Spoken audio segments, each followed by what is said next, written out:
दोस्तों, आज आपको ले चलते हैं एक भुतहे आइलैंड की सैर पर। यह भुतहा आइलैंड अंडमान निकोबार आइलैंड्स का हिस्सा है। हिंद महासागर में स्थित अंडमान निकोबार आइलैंड्स में कुल 572 आइलैंड्स हैं। इनमें से केवल 38 में ही लोग रहते हैं। समंदर से नज़दीकी की बात करें तो अंडमान निकोबार आइलैंड्स के आइलैंड्स भारत के बजाय साउथ ईस्ट एशिया से ज़्यादा करीब हैं। अंडमान आइलैंड्स अपने खूबसूरत समुद्र तटों, कुदरती दिलकशी, अनछुए जंगलों, दुर्लभ समुद्री जीवों और मूंगे की चट्टानों के लिए मशहूर है।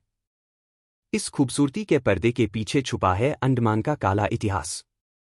अंडमान का एक आइलैंड रॉस आइलैंड अपने भीतर साम्राज्यवादी इतिहास के काले घने राज छुपाए हुए है।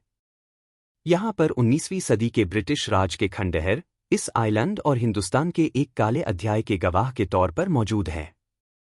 रॉस आइलैंड में शानदार बंगलों, एक विशाल चर्च, बॉलरूम और एक कब्रिस्तान के खंडहर हैं, जिनकी हालत दिन-ब-दिन खराब हो रही है। तेजी से बढ़ रहे जंगल इन खंडहरों को अपने आगोश में ले रहे हैं।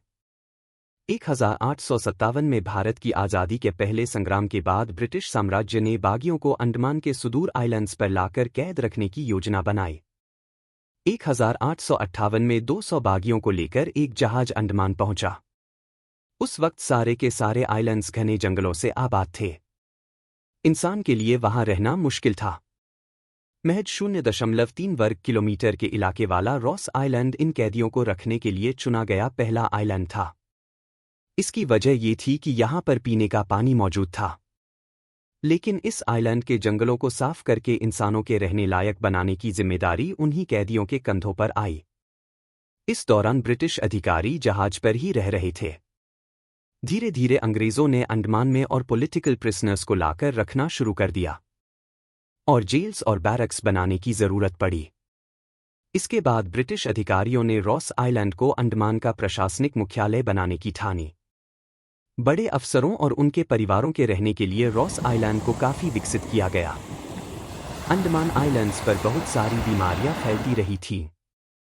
इससे अंग्रेज अधिकारियों और उनके परिजनों को बचाने के लिए रॉस आइलैंड में बेहद खूबसूरत इमारतें बनाई गईं। शानदार लॉन विकसित किए गए। बढ़िया फर्नीचर से बंगले आबाद हुए।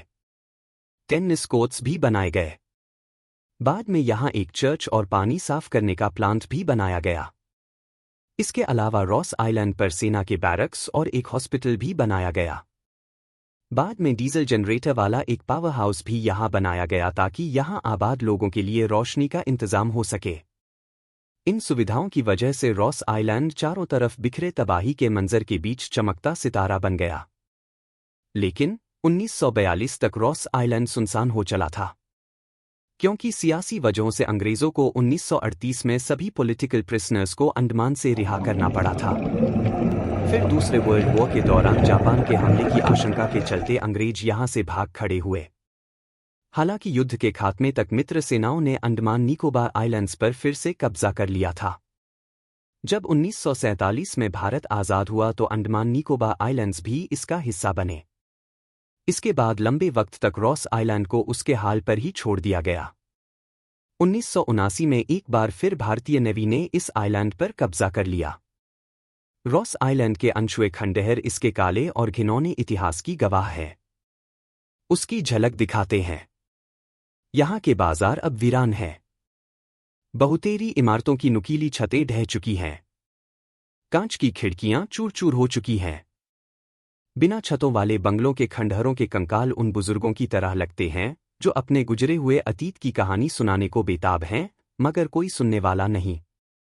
आज चर्च की दीवारें हों या कब्रिस्तान की चारदीवारी, क्लब का खंडहर या फिर प्रशासनिक इमारत की खिड़कियां, सब पर गूलर के बढ़ते दरख्तों का कब्जा हो गया है। 20वीं सदी की शुरुआत में ब्रिटिश अधिकारियों ने अंडमान आइलैंड्स पर लाकर हिरणों की कुछ प्रजातियों को बसाया था।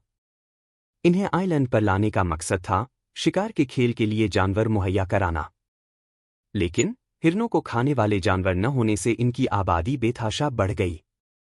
इसकी वजह से अंडमान आइलैंड्स में पेड़ पौधों को बहुत नुकसान हुआ, क्योंकि हिरन नए छोटे पौधों को खा जाते थे।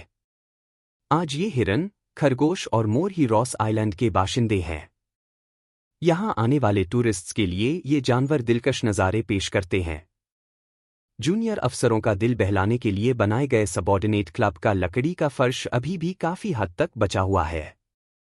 एक दौर ऐसा रहा होगा जब यहाँ गीत संगीत की धुनों पर लोग थिरकते रहे होंगे, लेकिन आज सिर्फ परिंदों की चहचहाहट ही यहाँ के खंडहरों के बीच गूंजने वाली इकलौती आवाज है।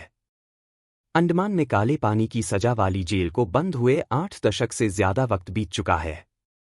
इसके साथ ही भारत के इतिहास के एक काले अध्याय पर भी पर्दा गिरा था। आज रॉस आइलैंड के खंडहर उस गुजर चुके काले इतिहास के दाग के तौर पर हिंद महासागर में मौजूद हैं।